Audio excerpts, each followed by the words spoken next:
Le vent souffle sur les plaines de la Bretagne armoricaine. Je jette un dernier regard sur ma femme, mon fils et mon domaine. Hakim, le fils du forgeron, est venu me chercher. Les druides ont décidé de mener le combat dans la vallée, là où tous nos ancêtres, de géants guerriers celtes, après de grandes batailles, se sont imposés en maîtres. C'est l'heure maintenant de défendre notre terre contre une armée de cimériens prêts à croiser le fer. Toute la tribu s'est réunie autour de grands menhirs pour invoquer les dieux afin qu'ils puissent nous bénir. Après cette prière avec mes frères sans faire état de zèle, les chefs nous ont donné à tous des gorgées d'hydromel.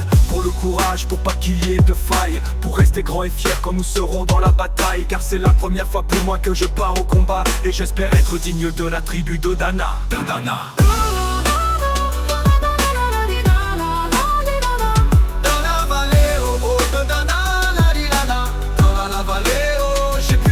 Les échos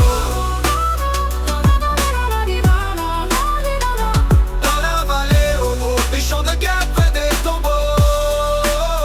Après quelques incantations de druides et de magie, toute la tribu, le glaive en main, courait vers l'ennemi. La lutte était terrible et je ne voyais que les ombres, tranchant l'ennemi qui revenait toujours en surnombre. Mes frères tombaient l'un après l'autre devant mon regard, sous le poids des armes que possédaient tous ces barbares. Des lances, des haches et des épées dans le jardin d'Éden, qui écoulait du sang sur l'herbe verte de la plaine. Comme ces jours de peine où l'homme se traîne à la limite du règne, du mal et de la haine. Fallait-il continuer ce combat déjà perdu? Mais telle était la fierté de toute la tribu. La lutte a continué comme ça jusqu'au soleil couchant.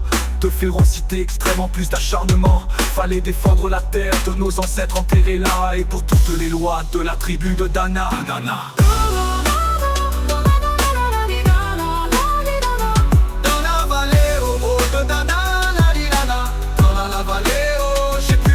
Les échos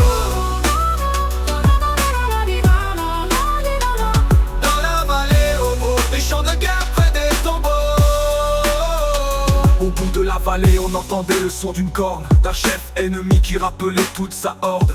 Avait-il compris qu'on lutterait même en enfer, et qu'à la tribu de Dana appartenaient ces terres? Les guerriers repartaient, et je ne comprenais pas tout le chemin qu'ils avaient fait pour en arriver là.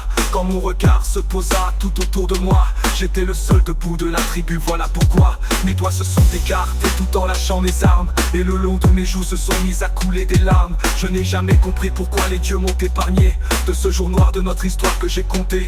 Le vent souffle toujours sur la Bretagne armoricaine, et j'ai rejoint ma femme, mon fils et mon domaine. J'ai tout reconstruit de mes mains pour en arriver là. Je suis devenu roi de la tribu de Dana.